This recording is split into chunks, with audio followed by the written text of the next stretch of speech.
This is a Ramana Maharshi clip, a talk by Ramana Maharshi with comments by Richard Clarke. This is a time to listen, reflect, and deeply meditate. I'm Richard. Welcome. I'm reviewing and commenting on the book's Talks with Sri Ramana Maharshi. Today is from Talk 158. Mr. Friedman, Janaka was a Yanni, and still he ruled his dominions. Does not action require activity of the mind? What is the rationale of the working of a Yanni's mind? Maharshi, you say Janaka was a Yanni, and yet active, etc. Does Janaka ask the question? The question is in your mind only. The Yanni is not aware of anything besides the self. He has no doubts of the kind. Questioner, probably it is like a dream. Just as we speak of our dreams, so they think of their actions. Maharshi, even the dream, etc., is in your mind. This explanation, too, is in your mind only. Questioner, yes, I see. All is Ramana Maya, made up of the self.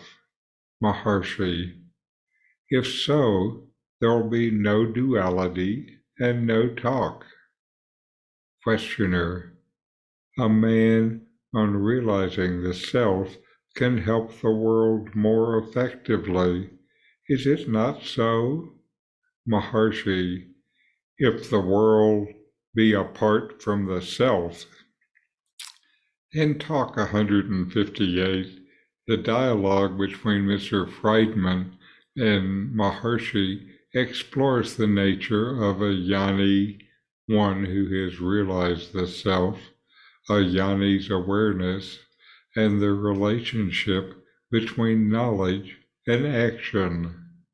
Mr. Friedman raises the point that Janaka, a historical figure known for being a king and a Yanni, seemed to engage in worldly activities despite his enlightened state.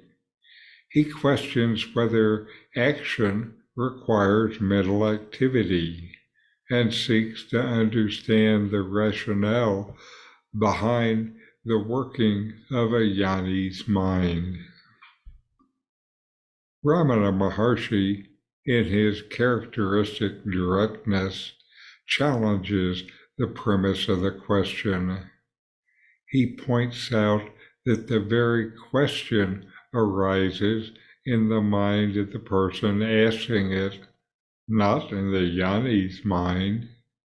The Yanni, says Maharshi, is not aware of anything besides the self, and does not harbor doubts like those questioning his actions.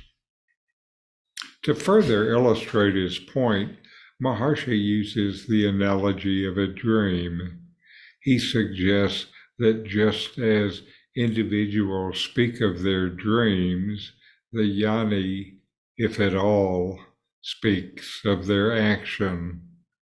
However, he emphasizes that even this explanation exists only in the questioner's mind. The dialogue delves into the idea that the entire realm of experience, including dreams and actions, is a manifestation of the self, creating what Maharshi terms as Ramana Maya. When Mr. Friedman acknowledges this perspective, stating all is Ramana Maya, made up of the self, Maharshi takes the opportunity to push the inquiry further. He questions the existence of duality in speech in such a scenario. The implication is that in the understanding of the jnani, there is a transcendent unity where duality and verbal expression cease to have relevance. Finally, Mr. Friedman suggests that a person realizing the self could potentially be more effective in helping the world. Maharshi's response hinges on the relationship between the world and the self. If the world is perceived as separate from the self, then helping it becomes a plausible notion. But is the world separate from the self? This dialogue encapsulates the profound Advaitic perspective on the nature of reality, consciousness, and the self-realized. So, inquire, know yourself, and be always free and at peace. These videos help bring Ramana Maharshi's teachings into your direct experience. Subscribe now